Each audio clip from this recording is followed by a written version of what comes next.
Bonjour à toutes et à tous. C'est mieux comme ça. Je m'appelle Théotime Chabre et je suis doctorant en sociologie au sein du laboratoire Mésopolis à Aix-Marseille Université, qui s'appelait le LAMES encore récemment. Juste avant d'aller un peu plus dans la présentation de ma thèse, qui est en voie d'être finie, j'aimerais dire un petit mot de reconnaissance à l'Institut Convergence Migration, puisque au-delà du financement qu'ils m'ont octroyé pour ma 4e année, j'ai l'impression d'avoir été accompagné par l'Institut au cours de ma thèse. Et c'est notamment à travers l'Institut que j'ai rencontré les différents collègues avec lesquels nous allons organiser le colloque MigraPriv en décembre. Et ces financements, ils sont assez essentiels.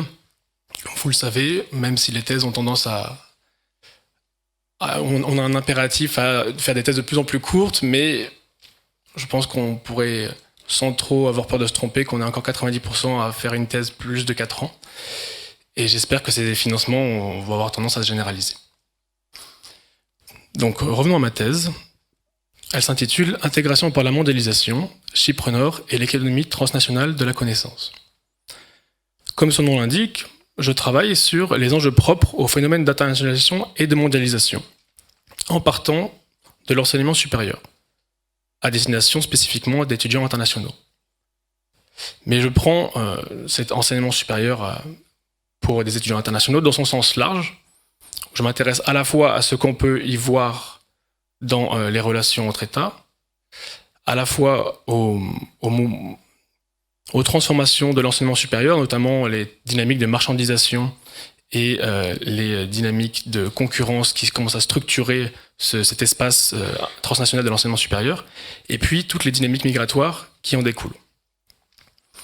Et je fais ça à partir d'un cas très spécifique, en m'inspirant de l'Extended Case Method de Burrow, le nom imprononçable, Burrow, excusez-moi, dont l'idée c'est de prendre ce territoire marginal, mais pourtant assez intriguant, je vais vous le montrer par la suite, de la République turque de Chypre du Nord, qui est devenue une des destinations principales de mobilité étudiante internationale, alors même que le territoire est contesté.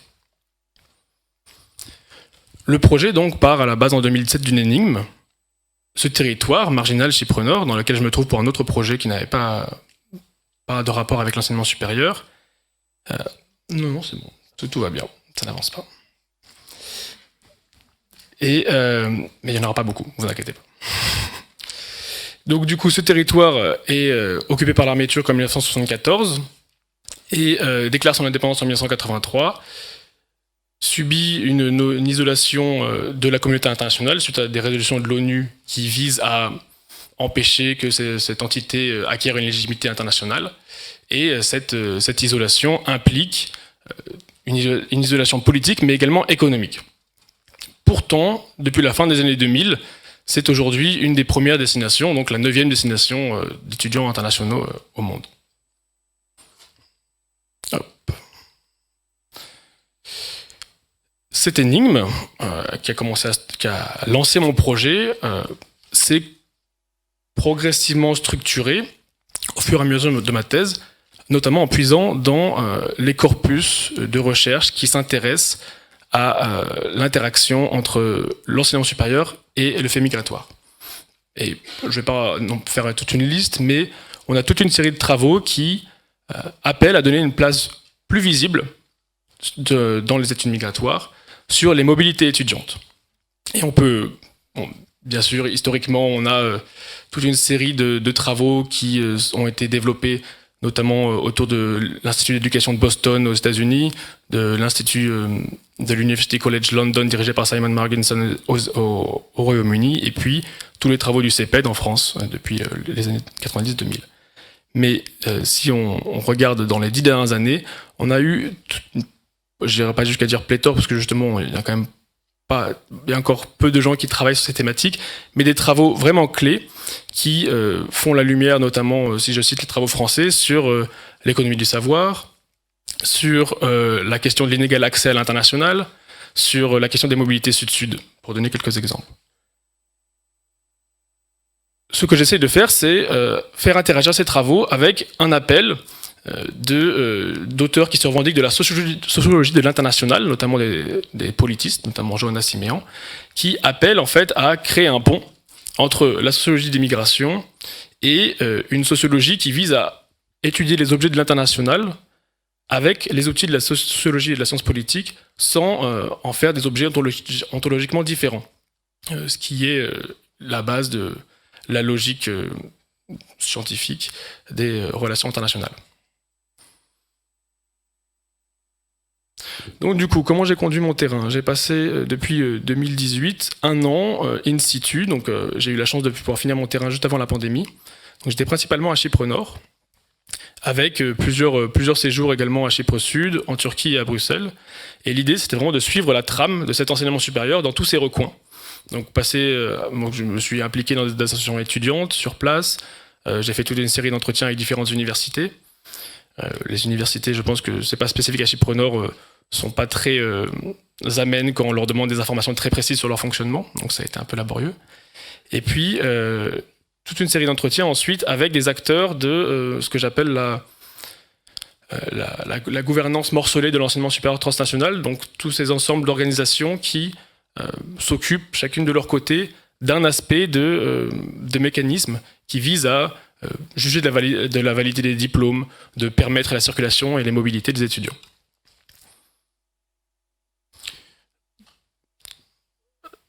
Dans la suite de la présentation, je ne vais pas essayer de faire le plan de thèse, de vous présenter le plan de thèse, puisque ça serait assez long et on va essayer de se dépêcher, mais de juste vous recontextualiser rapidement le cas. Je l'ai déjà fait, mais je vous remontre une petite carte, comme ça permet de remettre dans le contexte. Je vais vous présenter rapidement ce que je veux dire par enseignement supérieur à Chypre Nord, et puis tirer deux fils de ce que je présente dans ma thèse. Donc, qu'est-ce que c'est le système d'enseignement supérieur à Chypre Nord? C'est 22 établissements d'enseignement supérieur. Donc ça fait beaucoup. Par établissement d'enseignement supérieur, j'entends les établissements qui délivrent des diplômes au minimum bachelor. Du coup, ça élimine plusieurs établissements, notamment ce qu'on appelle les polytechniques dans les pays qui suivent un système d'enseignement supérieur d'inspiration britannique. Et par exemple, si on compare avec Chypre Sud, qui est l'état juste en dessous, on n'a que 5 universités, puisque tout le reste sont des polytechniques. Mais c'est important, pour moi, c'est important de me limiter aux établissements qui délivraient des bachelors, parce que ça permet d'étudier comment les autres pays ensuite jugent ces diplômes, jugent de la probité de ces diplômes. Ce secteur universitaire, il est assez paradoxal, et c'est justement pour ça qu'il m'a intéressé, puisque je ne l'étudie pas en termes de sa contribution à la construction nationale, par exemple, ou son rôle dans la formation d'une workforce locale, mais plutôt dans son rôle dans l'économie. C'est vraiment une industrie universitaire et qui représente un tiers de l'économie locale.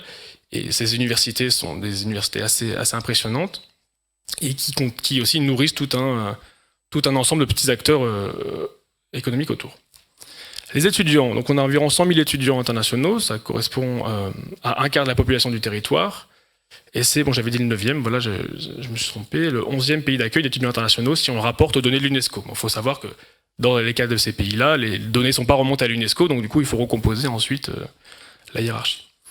Et ces étudiants, la particularité principale, c'est qu'il y a quasiment il y a moins d'1% d'étudiants occidentaux. Donc ça va être toute une variété d'étudiants, principalement du Moyen-Orient et d'Afrique subsaharienne, mais avec une très forte concentration, et on le voit ensuite dans les questionnaires et les entretiens, un très fort facteur passeport, avec beaucoup d'étudiants qui se redirigent vers Chypre Nord puisqu'ils ont échoué à réussir à entrer dans une université d'un pays qui exerce un très grand filtre à l'entrée. Alors ça, j'ai voulu vous remettre la carte qui est publiée dans le dossier Migrer sans entrave, le dernier dossier de facto, qui est le dossier qu'on a conçu avec les collègues avec lesquels on organise le colloque Migrapriv, et j'ai voulu élaborer un peu dessus. Donc, le colloque Migrapriv, il vise à interroger la question des migrations privilégiées dans le sens de regrouper toute une série de migrations qu'on ne conçoit pas comme étant... qu'on écarte presque des fois de manière inconsciente du champ de l'étude des migrations, puisque ça serait des migrations qui ne seraient pas sous contrainte.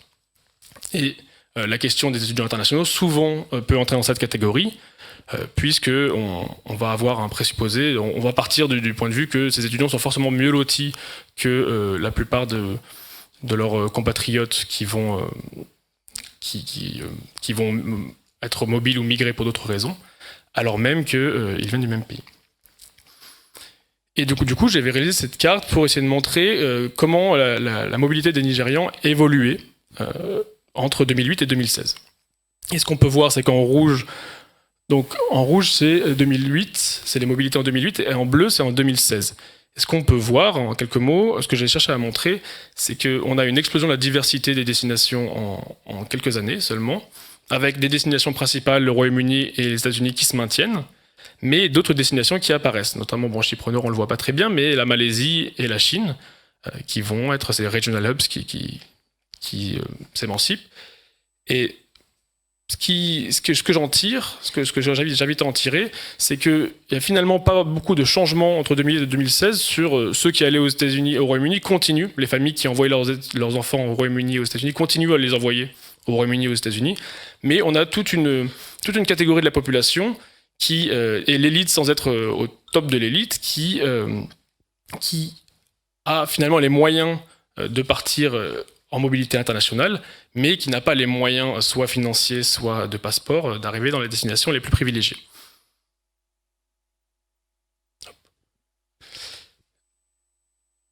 Pour revenir sur Chypre Nord, c'est typiquement cette catégorie-là d'étudiants auxquels je me suis intéressé, et en parlant des Nigérians, on peut distinguer 3 catégories parmi ce groupe-là.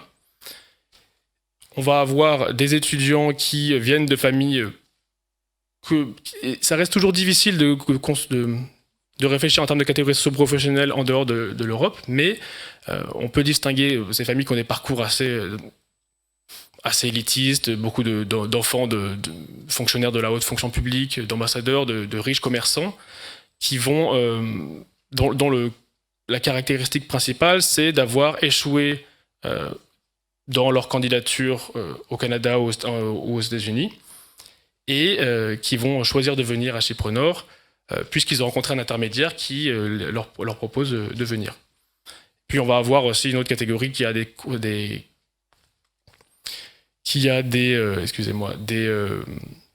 caractéristiques socio-professionnelles similaires, mais qui, eux, vont choisir de venir à Chypre Nord plutôt dans le cadre d'arrangements diplomatiques avec leurs États d'origine, notamment les États musulmans du nord du Nigeria, ce qui indique aussi, du coup, un facteur géopolitique. Et la troisième catégorie qu'on retrouve de manière moins courante, mais qui est présente, c'est ceux qui vont se présenter régulièrement dans les entretiens comme des hustlers, comme des débrouillards, donc des personnes qui ont un projet migratoire de plus long terme, qui est plus clairement défini dans les entretiens, qui vont être venus en prenant un risque économique assez important et qui vont se trouver dans une situation difficile. Ils représentent une bonne partie de la main-d'œuvre informelle sur place. Et ce qui est intéressant, c'est que ces catégories, elles sont plutôt poreuses et qu'on voit souvent des allers-retours entre les jeunes qui viennent au départ sans trop de risques financiers et puis qui, au fur et à mesure des années, se retrouvent dans une situation à devoir se débrouiller de plus en plus. Hop. Alors, j'ai pas suivi le temps. Excusez-moi, 13 minutes, très bien. Alors, deuxième petit point que j'aurais aimé développer, c'est comment on qualifie ce cas. Comment on qualifie parmi tout le paysage de l'espace de l'enseignement supérieur un système en particulier. Dans la littérature, il y a plusieurs exemples sur lesquels je m'appuie, et il y a en gros 2 entrées qui m'ont semblé les plus pertinentes. L'entrée de Simon Marginson, qui reprend de Bourdieu, qui est de faire une cartographie du champ global de l'enseignement supérieur. Donc il faut la lire sur l'axe horizontal, on a le degré d'autonomie et d'hétéronomie par rapport au champ. Et de haut en bas, on va avoir l'intégration à la mondialisation, qui construit en fait en évaluant le nombre d'étudiants internationaux qui viennent étudier dans ces universités, plutôt que, par exemple, le nombre de chercheurs étrangers. C'est une grille qui est intéressante, mais qui reste difficile à appliquer. C'est quelque chose dont je me suis rendu compte pendant ma thèse, à des cas extra-européens. Mais lui, il va s'intéresser. C'est un chercheur australien qui travaille au Royaume-Uni maintenant, et il s'est peu posé en fait la question, puisqu'il n'avait pas vraiment de champ d'études sur le moment, de comment classer les établissements ou les systèmes d'enseignement supérieur des nouvelles destinations. Donc du coup, il y a une autre entrée que j'ai trouvée aussi intéressante et que j'essaie d'articuler avec l'entrée de Simon Marginson. Ça va être celle de Jane Knight, qui est du coup à Boston, et qui fait une typologie des hubs. Donc, par hub, elle entend en fait tous ces systèmes d'enseignement supérieur qui vont être structurés, qui vont être revendiqués en fait comme produits d'une stratégie étatique. Et donc, on va avoir des plans stratégiques de 4-5 ans par des États qui vont faire la promotion de leur statut de hub, comme le Qatar ou Dubaï vont faire leur promotion de hub du transport aérien, par exemple. On va avoir des États comme la Malaisie qui vont faire la promotion de leur statut de hub de l'enseignement supérieur.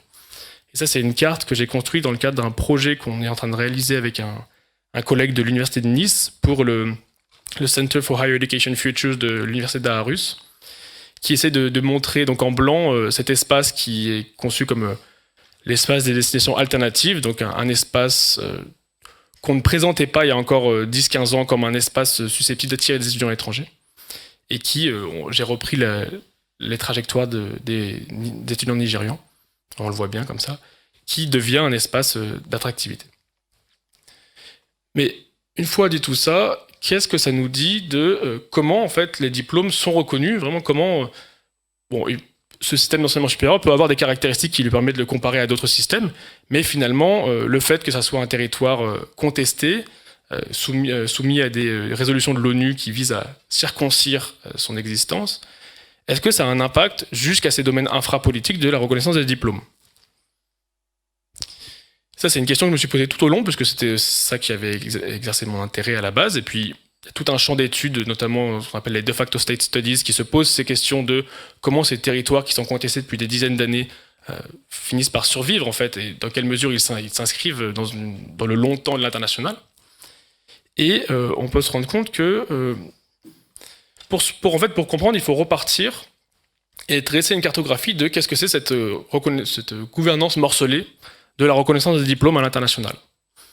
Et en fait, il existe des textes. Le principal, c'est la Convention de l'UNESCO sur la reconnaissance des diplômes, qui a été mise en place en 2019, qui a été votée à l'UNESCO en 2019, et qui est inspirée d'une convention plus ancienne, la Convention de Lisbonne de 1997, qui, elle, régit la reconnaissance des diplômes dans la région Europe de l'UNESCO, qui inclut en fait l'Eurasie, donc l'Europe occidentale, la Russie, et puis l'Océanie, la Nouvelle-Zélande, les États-Unis et le Canada.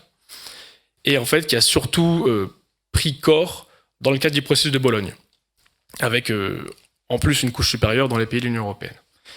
Qu'est-ce qu'ils disent en substance ces textes ? Ces textes, ils invitent tout État, toute administration à faire le maximum pour reconnaître l'équivalence d'un diplôme, si tant est que le cursus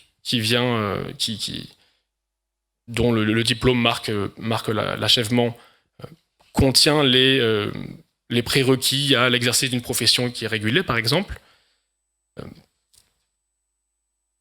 et si tant est que l'établissement correspond aux règles qu'on peut s'attendre du fonctionnement d'un établissement. Et l'épouvantail, on va dire, de ces institutions qui sont amenées à réguler un diplôme, à évaluer un diplôme, c'est le Diploma Mills, le moulin à diplôme.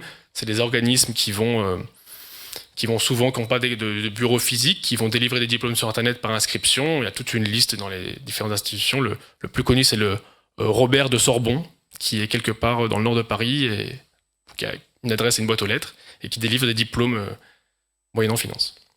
Mais bon, c'est des cas qui sont très restreints, qui font figure d'épouvantail, mais qui disent pas grand-chose de comment on traite de territoires qui en fait, à part le fait qu'ils soient contestés politiquement, qu'est-ce que ça nous dit sur la validité des diplômes ?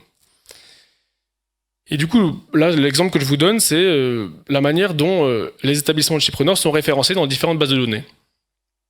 Et j'ai pris différentes organisations internationales. On a le site de l'espace européen de l'enseignement supérieur, qui est l'espace qui a émergé du processus de Bologne, où là, dans le cadre, en fait, comme c'est un arrangement interétatique, les universités de Chypre nord ont tenté d'intégrer ce processus, mais ont été refusées sur des détails, on va dire, qui peuvent paraître techniques, le fait qu'ils n'avaient pas signé la Convention de Lisbonne, mais qui sont vraiment le résultat d'une impossibilité diplomatique de faire en sorte. Donc ils sont pas indiqués. Par contre, ouais, très bien. On va avoir d'autres organisations comme l'Association européenne des universités, qui, eux, vont finir par les intégrer, mais avec des réserves qui ne sont pas liées aux questions politiques, mais plutôt aux questions d'assurance qualité. Et ils vont dire, finalement, comme on n'a pas les relations qui nous permettent de pouvoir juger, de pouvoir entrer en relation avec l'institution qui gère l'assurance qualité dans ces territoires, on ne va pas pouvoir les évaluer. Donc voilà, je ne vais pas aller plus loin parce que je pense que je dépasse le temps, mais en tout cas, juste pour vous remercier encore l'Institut Convergence Migration et vous remercier de m'avoir écouté. Et je suis disponible pour toute question.